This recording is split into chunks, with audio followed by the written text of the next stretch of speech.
अस्सलाम वालेकुम, welcome back to Arctic Studio. कैसे हैं आप सब? आई होप सब लोग बिल्कुल ठीक होंगे और मजे मजे की वीडियोस बना रहे होंगे, एक्टिविटीज भी कर रहे होंगे और स्कूल जो के ओपन हो चुके हैं तो अपने स्कूल के होमवर्क के साथ साथ डिफरेंट प्रोजेक्ट्स भी बना रहे होंगे।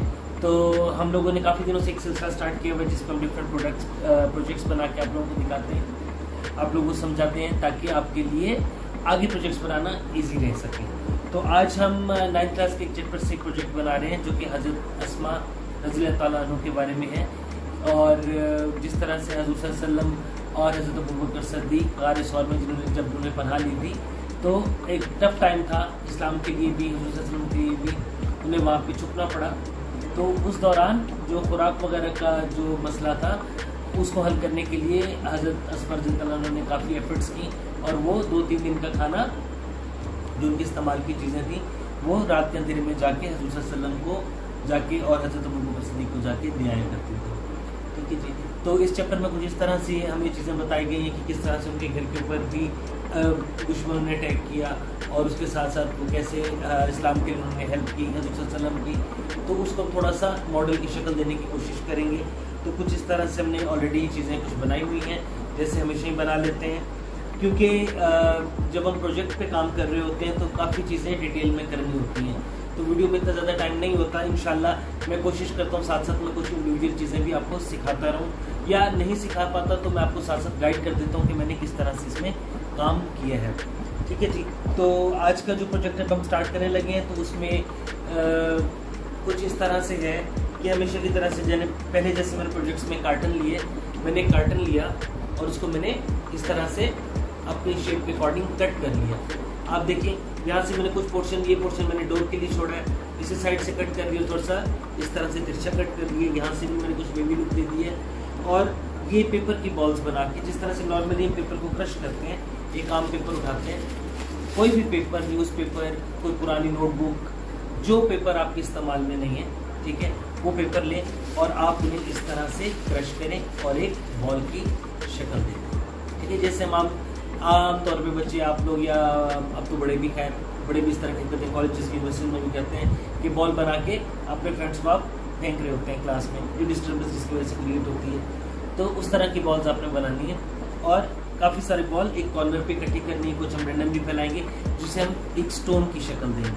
ठीक है जी। क्योंकि हमने इस पोर्शन के ऊपर केव बनानी है, रिसॉर्ट बनानी है, तो उसके लिए मैंने ऑलरेडी काफ़ी सारी बॉल्स इकट्ठी करके इसके अंदर इसे सपोर्ट देने के लिए यहाँ पे आधा काम कर लिया, बाकी काम आप लोगों के सामने होगा। ठीक है जी। एक मैंने ये एक छोटा सा ब्लॉक है, ठीक है जी, जो कि हाउस की एंट्रेंस को शो करता है। हज़रत अबू बकर सिद्दीक़ के घर तक जो हमने डोर लगाना है तो उसको हम इस तरह से यहाँ पे इस कॉर्नर पे इस ब्लॉक को फिट कर देंगे। एक मैंने डोर बनाया है, ठीक है जी, इस डोर को हम यहाँ पे फिक्स कर देंगे क्योंकि डोर के बारे में भी बताया गया है उसमें कि किस तरह से दुश्मनों ने आके उनके घर का दरवाज़ा तोड़ने की कोशिश की, दरवाज़ा ज़ोर ज़ोर से बजाया, बीबी अस्मा को बुलाया, और जो भी वाक़यात हैं उसे रीड करेंगे तो आपको समझ आ जाएगी। अच्छा, कुछ एडिशनल मैंने इसमें चीज़ें की हैं। एडिशनल चीज़ों में मैंने एक तो ये किया है कि मैंने 2 खजूर के दरख्त बनाए हैं, ये मैं आपको ऑलरेडी बनाना सिखा चुका हूँ। इस तरह की चीज़ें हम कुछ वहाँ का एटमॉस्फेयर शो करने के लिए, क्योंकि अरब में खजूरों के दरख्त ज़्यादा होते हैं, तो हम उस एरिया के रीजन की जो हमारे पास जो चीज़ें हैं उसको हम ऐड करते हैं ताकि कुछ आइडिया हो, रिजेम्बलेंस बन जाए। ठीक है जी। वहाँ पे चूँकि रेतला इलाका भी है और ज़्यादातर लोग उस ज़माने में ऊँटों पे और घोड़ों पे ट्रैवल करते थे, तो एक ही मैंने ऊँट भी बनाया, ये भी मैंने कार्टन की कटिंग से ही बनाया। उसके बाद मैंने उसके ऊपर क्रेप पेपर पेस्ट कर दिया। ठीक है जी।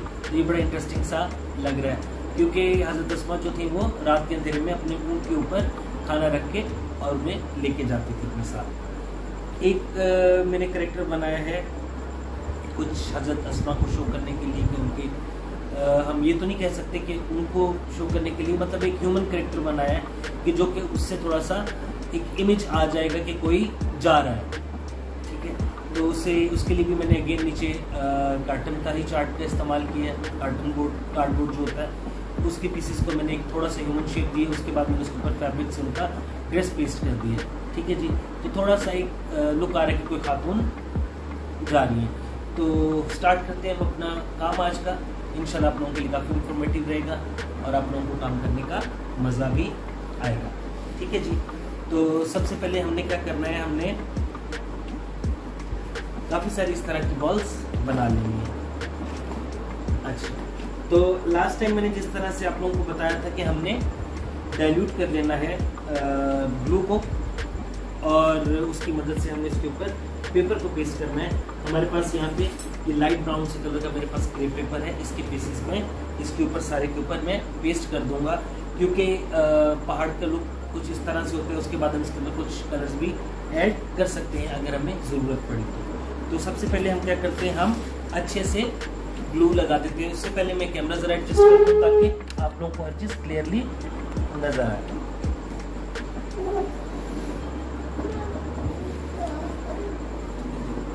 ये मेरे पास ब्रश है, एक ब्रश की मदद से मैं इस सारे पोर्शन के ऊपर पहले ग्लू पेस्ट कर रहा हूँ, ग्लू लगा रहा हूँ।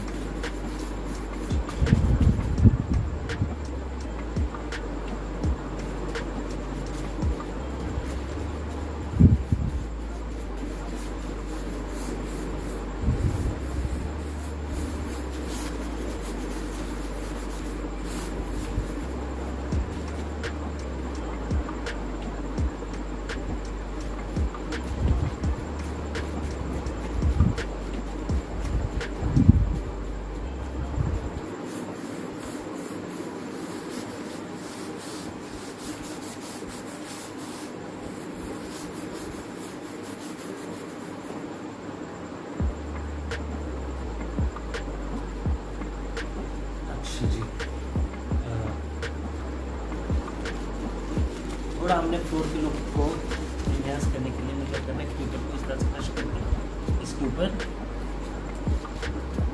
पेस्ट कर देना।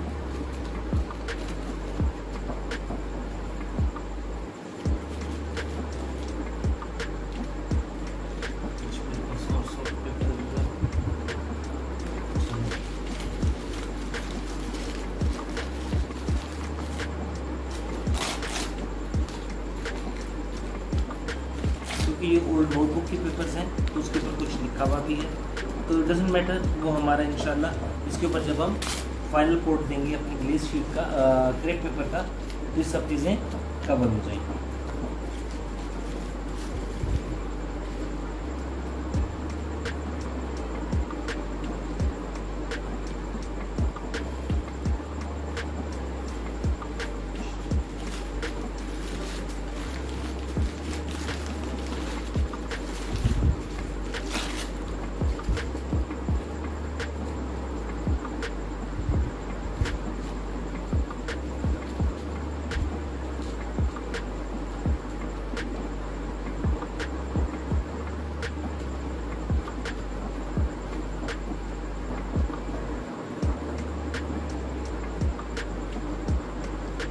जितने इसके अंदर रिंकल आएंगे उतना ज़्यादा ये अट्रैक्टिव नज़र आएगा।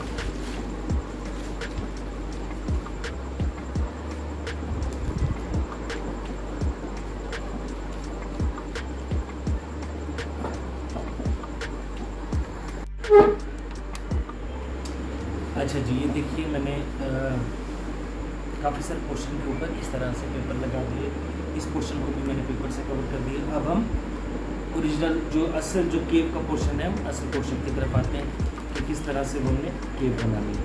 ठीक है जी, तो मैंने कुछ पेपर लिया और उसके साथ मैंने ये थोड़ी सी जगह हमने छोड़ दी पार्क के लिए, गुजरने का रास्ता है ये, और उसके बाद हम इस तरह से जर्मन ग्लू में इस्तेमाल कर रहा हूँ, उसके साथ मैं इसके ऊपर इस तरह से ये बॉल्स लगाता जाऊँ। तो एक वॉल की लुक आ जाएगी। उसके बाद हम इसे एक ग्राउंड शेप के साथ कवर कर देंगे ताकि हमारी असल केव बन जाए।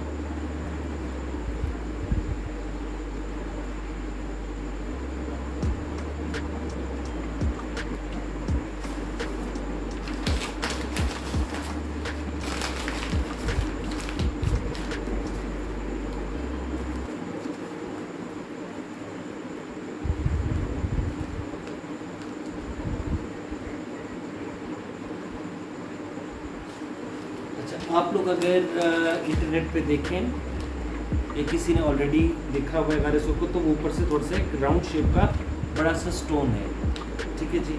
तो हम कोशिश करते हैं कि हम उस जैसी शक्ल कुछ बना सकें।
इसके हम राउंड की 2-3 लेयर्स देंगे ताकि जितना ऊंचा हमने करना है हम केक को उतना ऊंचा कर सकें, ठीक है जी।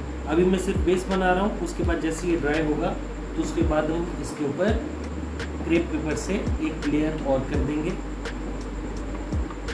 जो कि हमारी फाइनल टचिंग होगी। उससे ये होगा कि फाइनल शेप हमारी उससे नज़र आएगी कि केक की शक्ल थी क्या है। अभी सिर्फ इस स्टेज पे इसकी सिर्फ बेस बन रही है।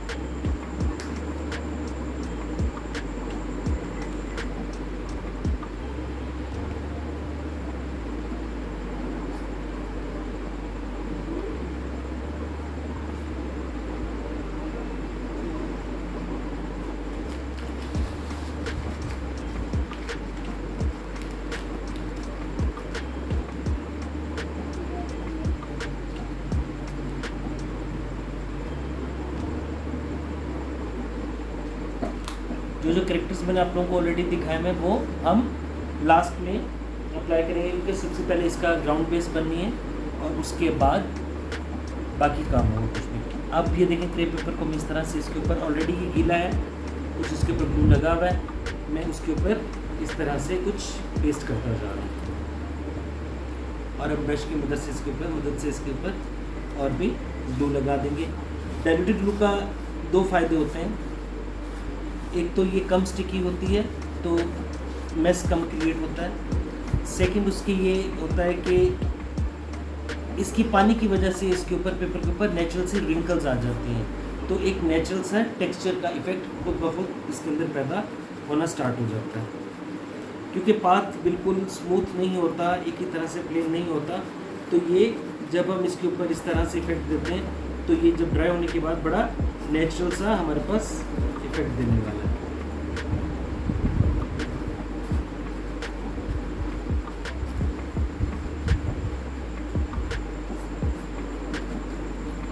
और चूँकि ये पेपर बेस्ड है और ग्लू भी हमारी वाटर बेस्ड है, तो हम इसके ऊपर बाद में कोई कलर चेंज करना चाहें, कलर अप्लाई करना चाहें, वो भी हम कर सकते हैं।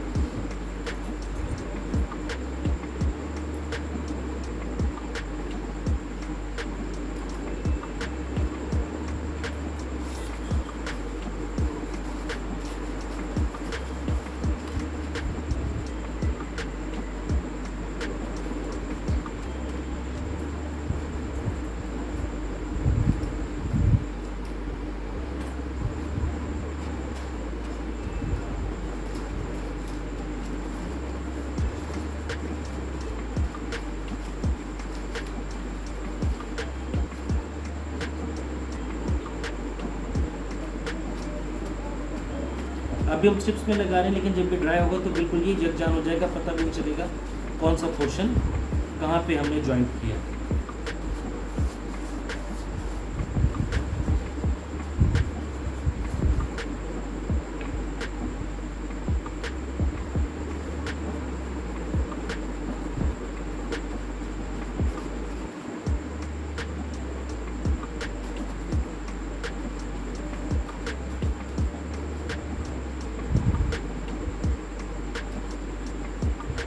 ज़्यादा गीला होने की वजह से कहीं से पेपर डैमेज हो जाता है तो डजंट मैटर, कोई इतना इशू की बात नहीं है, हम उसके ऊपर दूसरा बैच भी इसके साथ हम ऐड कर सकते हैं। अभी चूँकि ऊपर का पोर्शन गीला है तो जब इसके ऊपर पेपर अप्लाई कर रहा हूँ तो ये थोड़ा सा खुलता जा रहा है, तो उसके लिए भी परेशान होने की ज़रूरत नहीं है क्योंकि हमने ऑलरेडी ग्लू से स्टिक किया हुआ है। तो हम वापस उसके ऊपर ग्लू लगा देंगे, उसे अगर ग्लू लगी हुई है तो उसे उसी जगह पे ही हम वापस पेस्ट कर देंगे।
यहाँ पे हम थोड़ा सा पॉज लेते हैं और आप अपना काम स्टार्ट करें और साथ साथ एक्टिविटी की प्रैक्टिस करते रहें।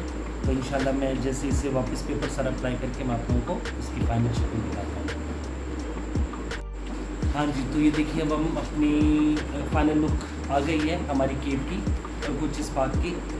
अब इसमें हमें यहाँ पे कुछ ब्रेक करना पड़ेगा क्योंकि इसे ड्राई होने में टाइम लगता है। ठीक है जी, तो बाकी की जो चीज़ें हैं वो इंशाल्लाह हम नेक्स्ट वीडियो में इंशाल्लाह हम इस बारे में डिस्कस करेंगे। जैसे ही इसे 24 आवर्स के बाद हम इसे वापस मैं आपके पास इसे लेके आऊँगा तो आपको आइडिया होगा कि ये किस तरह से बिल्कुल एक नेचुरल सा स्टोन का इफेक्ट दे रहा होगा। ठीक है जी, तो नेक्स्ट वीडियो तक के लिए अल्लाह हाफिज़। हमारी वीडियोस को देखते रहें, लाइक करते रहें, फॉलो करते रहें और इस तरह से हमें सपोर्ट करते रहें ताकि हम आपके पास मज़े मज़े के प्रोजेक्ट्स लेके आते रहें। ठीक है जी, तो अब एक थोड़ा सा क्लोज व्यू आप ले लें, आपको अभी से ही आइडिया हो रहा होगा कि कितना इंटरेस्टिंग सा बड़ा कितना खूबसूरत सा ये इफ़ेक्ट आने वाला है। अल्लाह हाफिज़।